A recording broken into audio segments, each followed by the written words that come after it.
Hello दोस्तों, मैंने वो कहानी सुनाई थी ना कल कि उसमें नौकर को न्याय, गरीब को न्याय नहीं मिला था। नौकर ने कहा था मैं न्याय दिलवाऊंगा। नौकर राजा के दरबार में गया ही नहीं। राजा ने कितने ही सिपाही भेजे। राजा ने कहा कि जाओ उसको बुला के लाओ, क्यों नहीं आया है। तो उसने बोल दिया जाओ राजा साहब से कहना कि मेरी खिचड़ी बन रही है। हमने की ठीक है। उसने एक पेड़ पर एक हांडी टांगी, नीचे कुछ थोड़ी सी आग जलाई और बस खिचड़ी बनाने लगा। राजा के सिपाही तब आते, तभी वो बोल देता, राजा से बोल रहा खिचड़ी बन रही है। राजा को बहुत गुस्सा आई। आज सुबह से शाम तक इसकी खिचड़ी नहीं पक पाई, कैसी खिचड़ी है। राजा खुद चल के गए।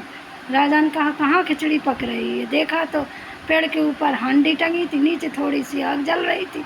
राजा ने कहा तेरी ऐसी खिचड़ी पक रही है, ये तो खिचड़ी 4 दिन में भी नहीं पकेगी, उसमें ताप नहीं लग रहा है।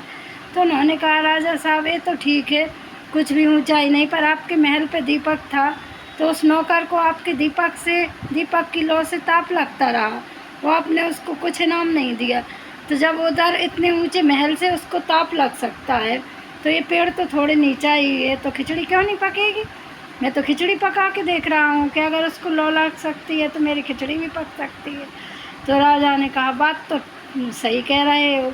तो उन्होंने कहा उस गरीब को दो, नहीं उसकी बद्दुआ लगेगी, और उसको जो कुछ आपने बोला था, बेचारे इतनी मेहनत से तालाब में खड़ा रहा, तो उसको उसका इनाम दीजिए।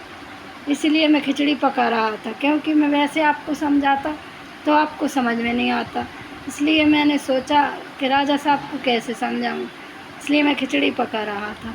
राजा साहब गए, उसको बुलवाया अपने दरबार में और अपने नौकर से नतमस्तक किया और उसको गरीब को इनाम दिया। बोला आज नौकर की मेहनत से मैं आपसे क्षमा मांग रहा हूँ कि मैंने आपको आपकी मेहनत का फल नहीं दिया था, इसलिए मैं आपको उससे दुगना दे रहा हूँ। इसलिए भाई किसी गरीब की मेहनत का कभी कुछ नहीं खाना चाहिए, एक गरीब की बद्दुआ बहुत लगती है। और मेरी कहानी अच्छी लगे तो लाइक करो, सब्सक्राइब करो, फॉलो करो। अगली कहानी फिर से ऐसे ही सुनाएंगे।